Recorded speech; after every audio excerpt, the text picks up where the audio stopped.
নমস্কার, Kaushik edu point YouTube চ্যানেলে আজ বহুদিন পর এলুম। আমাদের বিভিন্ন কাজের জন্য আমরা ভিডিও করতে পারিনি। আজ আমরা দেখব সেমিস্টার 6 CC13-এর সাজেশন। তোমরা কী কী 5 মার্কস এবং 10 মার্কস পড়বে।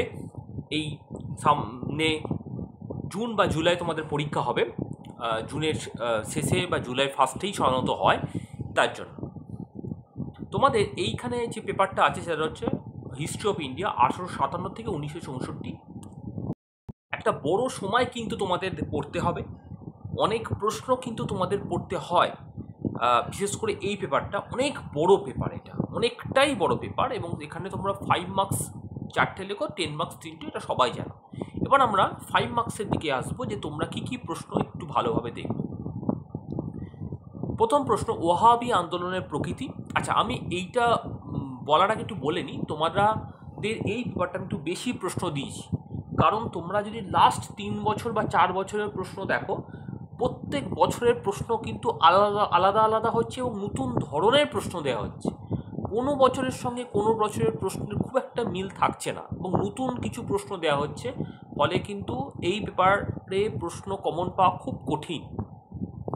প্রথম প্রশ্ন, ওয়াহাবি আন্দোলনের প্রকৃতি, এটা প্রিভিয়াস ইয়ারের প্রশ্ন। স্বরাজ্য দল, চৌরি চৌরা ঘটনা, মুসলিম লীগের লাহোর অধিবেশন। আচ্ছা, মুসলিম লীগের লাহোর অধিবেশন, যেটা আমরা পাকিস্তান অধিবেশন নামে আমরা জানি, এর সঙ্গে আরেকটা অধিবেশনের কথা তোমাদের মনে করিয়ে দিই, সেটা হচ্ছে জাতীয় কংগ্রেসের লাহোর অধিবেশন, যেটা কিন্তু 1929-এ হয়েছিল। জাতীয় কংগ্রেসের অধিবেশনটা কিন্তু 1929-এ হয়, আর লাহোর অধিবেশন কিন্তু 1940-এ।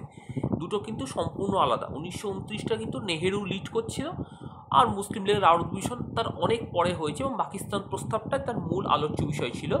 কিন্তু 1929-এর কংগ্রেস অধিবেশনে কিন্তু ভারতবর্ষের মূল স্বাধীনতার কথাটা বারবার উঠে আসছে। 5, তেলেঙ্গানা আন্দোলন। 6, কাশ্মীর সমস্যা। কাশ্মীর সমস্যা কোনো বছর পরীক্ষা আসে না, কিন্তু সিলেবাসের মেনশন টপিক। 7, মহারানী ঘোষণাপত্র। 8, অহিংস ও সত্যাগ্রহ। অহিংস সত্যাগ্রহ শব্দের অর্থ জাস্ট একটু লিখতে হবে। আমি বলবো পরীক্ষার প্রশ্নটা এলেও কিন্তু তোমরা অ্যাভয়েড করবে, কারণ এই প্রশ্নগুলোতে সাধারণত মার্কস দেওয়া হয় না, মানে খুব একটা অ্যাভারেজ ভালো মার্কস দেওয়া হয় না। 9, মাউন্টব্যাটেন পরিকল্পনা। 10, ভারতীয় সংবিধানের বৈশিষ্ট্য। 11, আলিগড় আন্দোলন। আলিগড় আন্দোলন কিন্তু কোনো বছর পরীক্ষা আসেনি, কিন্তু সিলেবাসে কিন্তু মেনশন টপিক আলিগড় আন্দোলন। 12, রাওলাট সত্যাগ্রহ ও জালিয়ানওয়ালাবাগের হত্যাকাণ্ড। রাওলাট সত্যাগ্রহ যখনই তুমি ডিসকাস করবে, তখনই কিন্তু জালিয়ানওয়ালাবাগের ঘটনাটা চলে আসবে।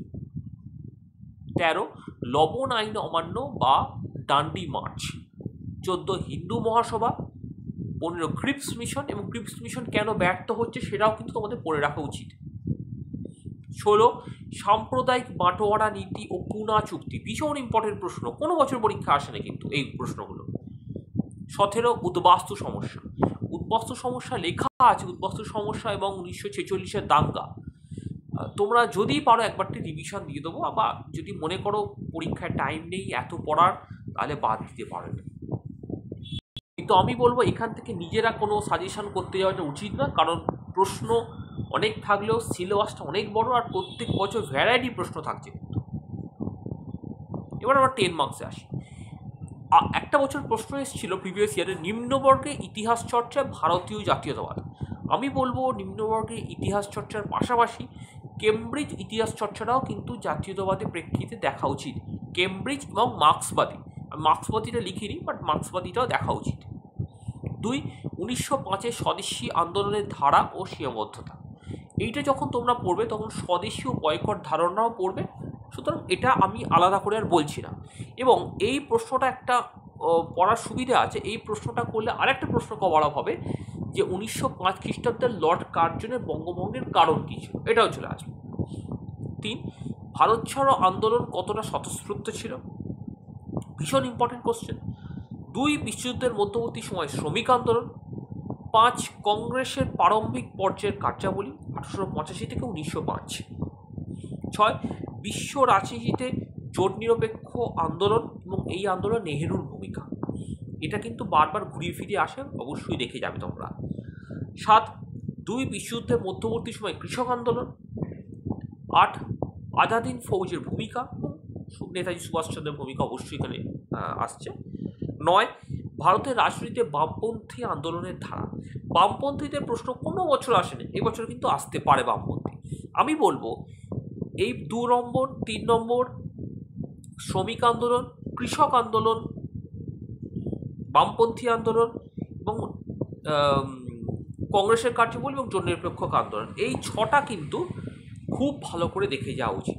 বাকি প্রশ্নগুলো তোমরা চোখ বুলিয়ে যাবে। আর এই বাকি 5 মার্কসে কিন্তু নিজেরা কোনো সাজেশন করতে যেও না, খুব সমস্যা হবে।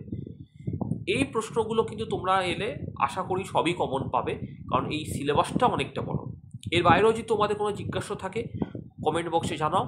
আর CC13 শর্ট কোশ্চেন নিয়ে আমি নিশ্চয়ই পরে তোমাদের মধ্যে আলোচনা করব। Thank you.